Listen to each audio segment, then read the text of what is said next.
তো দেখো আমরা সকলে মিলে রেডি হয়ে চলে এসেছি মা লোটা দেবীর মন্দিরে। তো এর আগে তো তোমাদের আমি সবটাই বলেছি, সবটাই মোটামুটি তোমরা জানো। তবে আজ আমি এই মন্দিরের বিষয়ে কিছু কথা বলবো। জানো তো এই মা লোটা দেবী মায়ের মন্দির কিন্তু ভীষণই জাগ্রত। জানো তো আগে এই জাগ্রত লোটা দেবী মায়ের মন্দিরে যেতে হলে পাড়ি দিতে হতো জলপথে। বর্ষায় কার্যত জল পেরিয়েই পৌঁছতে হতো মায়ের কাছে। খানিক অসুবিধে হলেও কিন্তু মায়ের কাছে ভক্তদের আনাগোনায় কোনো খামতি ছিল না। তবে অবশেষে দীর্ঘ প্রতীক্ষার অবসান ঘটেছে। এবছরে বার্ষিক পুজোর আগেই কিন্তু ফুটব্রিজ চালু হয়ে গিয়েছে, তাই এখন আর কোনো অসুবিধা নয়। মায়ের মন্দিরে পৌঁছানো হয়ে গিয়েছে আরো সহজ। এই মন্দিরে একটা সময় পুজো দিতে আসতে হতো বাঁশের সেতু পার করে। আর জানো তো এই মন্দির এতটাই জাগ্রত যে দূর দূরান্ত থেকে মানুষ এই মন্দিরে পুজো দিতে আসেন। মানুষের কত কিছুই না ইচ্ছে থাকে, সেই ইচ্ছে কখনো পূরণ হয়, কখনো হয় না। অনেক সময়ই আসে বহু বাধা বিপত্তি, সেই সময় আমরা ভগবানের দ্বারস্থ হই, তার কাছে গিয়ে প্রার্থনা করে নিজের মনের কথা জানাই। যেমনটা কিনা আমি জানিয়েছি, কিন্তু সেই আশা মা আমার পূর্ণ করেছেন। বাংলার বুকে খুঁজলে এরকম অনেক মন্দিরের ইতিহাস মেলে, যেখানে মনস্কামনা করলে তা নাকি পূরণ হয়। সেরকমই মা লোটা দেবীর মন্দির এর মধ্যে অন্যতম। এই মন্দিরকে সকলেই জাগ্রত মন্দির বলেই জানেন। আর জানো তো এই মন্দিরে তুমি যেই মনস্কামনাই করো না কেন সেটাই নাকি সত্যি হয়। মা লোটা দেবী তাই কাউকেই নিরাশ করেন না। তবে আমি অন্যদের কথা বলতে পারছি না, কিন্তু আমি যেটা মায়ের কাছে চেয়েছি আমি কিন্তু সেটাই পেয়েছি। সত্যি কথা বলতে মায়ের কাছে আমি সেরকম কিছু কোনোদিনই চাইনি, কারণ আমি না চাইতেই অনেক কিছু পেয়েছি। তবে হ্যাঁ, 2018 সালে আমার বরের হয়ে একটা মানত আমি করেছি। কি মানত করেছি সেটা তো তোমরা সকলেই জানো, যারা যারা আমার ভিডিও দেখো তোমরা সবটাই জানো।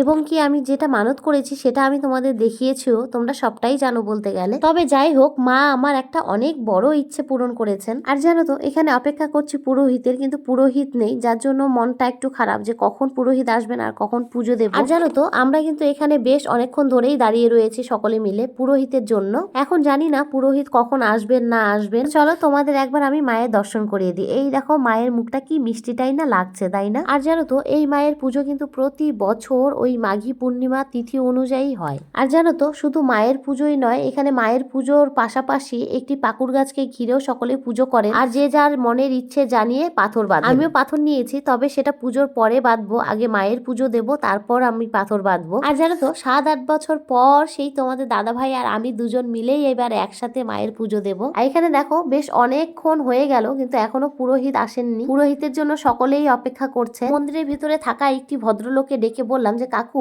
এখানে মায়ের পুজো কখন হবে? তো উনি বললেন মায়ের পুজো হবে 10টার পরে, আর পাকুড় গাছের ওখানে পুজো হবে একটা, সেটা হবে 6টার দিকে। তাই আমরা সবাই ভাবছি যে পুজোটা এখানেই দিয়ে দেব, যার জন্য পুরোহিতের জন্য এখানে সবাই মিলে অপেক্ষা করছি। আর জানো তো আমরা যখন এসেছিলাম তখন কিন্তু একদমই ভিড় কম ছিল, আর আস্তে আস্তে যেন ভিড়টা বাড়ছে। তবু আমার দেখা অন্যান্য বাড়ির থেকে এবার ভিড়টা অনেকটাই কম রয়েছে, না হলে প্রচুর ভিড় হয়। আর জানো তো এখানে দাঁড়িয়ে থাকতে থাকতে হঠাৎ করে একটি মেয়ের মাথা ঘুরে যায়, তার পাশে দুজন ফট করে ধরে ফেলে, আর এমন হয়ে যাচ্ছিল যে সেন্সলেস হয়ে যাওয়ার মতো অবস্থা। যেহেতু সারাদিন না খেয়েছিল হয়তো এই কারণেই এরকমটা হয়েছে। তারপর জল টল খাইয়ে টাইয়ে চোখে মুখে একটু জল দেওয়া হলো।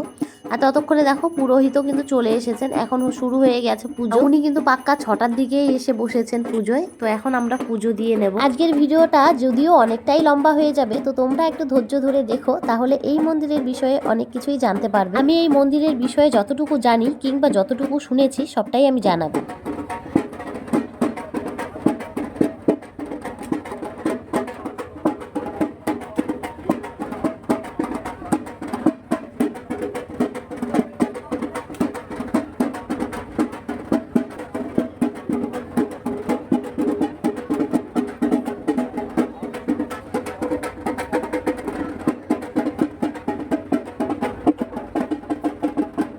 ফাইনালি কিন্তু আমাদের পুজো কমপ্লিট হয়ে গিয়েছে, আর পুজো কিন্তু প্রায় 1 ঘন্টার মতো ধরে চলেছে। পুজো দেওয়া শেষে মা মেয়ে মিলে নিয়ে নিলাম তিলক। এখন যাব এক জায়গায়, সেটা কোথায় যাচ্ছি তোমরা দেখতে থাকো।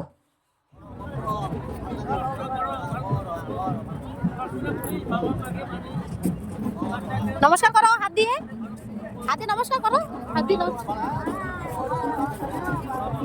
ঠিক আছে চলো চলো চলো। তো তোমরা তো দেখলেই মেয়ের হাত দিয়ে টাকা দেওয়ালাম, আর জানো তো ওনারা 2 হাত ভরে মেয়েকে আশীর্বাদ করলেন, অনেক শুভকামনা দিলেন। আমি বিশ্বাস করি জানো তো যে বড়দের আশীর্বাদ কখনোই বিফলে যায় না। জীবনে চলার পথে বড়দের আশীর্বাদ ভীষণ প্রয়োজন। আর জানো তো আমরা যখন এসেছিলাম তখন কিন্তু ভিড় একদমই কম ছিল, আর যত রাত হচ্ছে তত কিন্তু ভিড়টা আস্তে আস্তে বাড়ছে। আর জানো তো এখানে কিন্তু মায়ের পুজো দেওয়ার পাশাপাশি আরো 4 জায়গায় পুজো দেওয়া হয়। যেমন মায়ের মন্দিরের পাশে কিন্তু একটি শিবলিঙ্গ রয়েছে, সেখানে দুধ, জল, ফুল, বেলপাতা দিয়েও পুজো করা হয়। আর এখানে দেখতে পাচ্ছ এই পাকুর গাছকে ঘিরেও কিন্তু পুজো করা হয়। শুধু তাই নয়, মনের ইচ্ছে জানিয়ে পাথর বাঁধলে নাকি মনের ইচ্ছে পূরণ হয়। আরো 2 জায়গায় পুজো দেওয়া হয়, যার মধ্যে একটি রয়েছে রহস্যময় পুকুর, যার নাম ধরেই মায়ের নাম হয়েছে লোটা দেবী। আমি একথা তোমাদের কেন বললাম, চলো এবার তোমাদের সবটাই বলি। জানো তো এটি কিন্তু বহু পুরনো একটি মন্দির। আর জানো তো আমি এটাও শুনেছি আগে নাকি গ্রামের কারো বাড়িতে বিয়ে, অন্নপ্রাশন কিংবা অন্য কোনো অনুষ্ঠান হলে আজও প্রথম নেমন্তন্ন পায় লোটা দেবীর পুকুর। এটিকে কিন্তু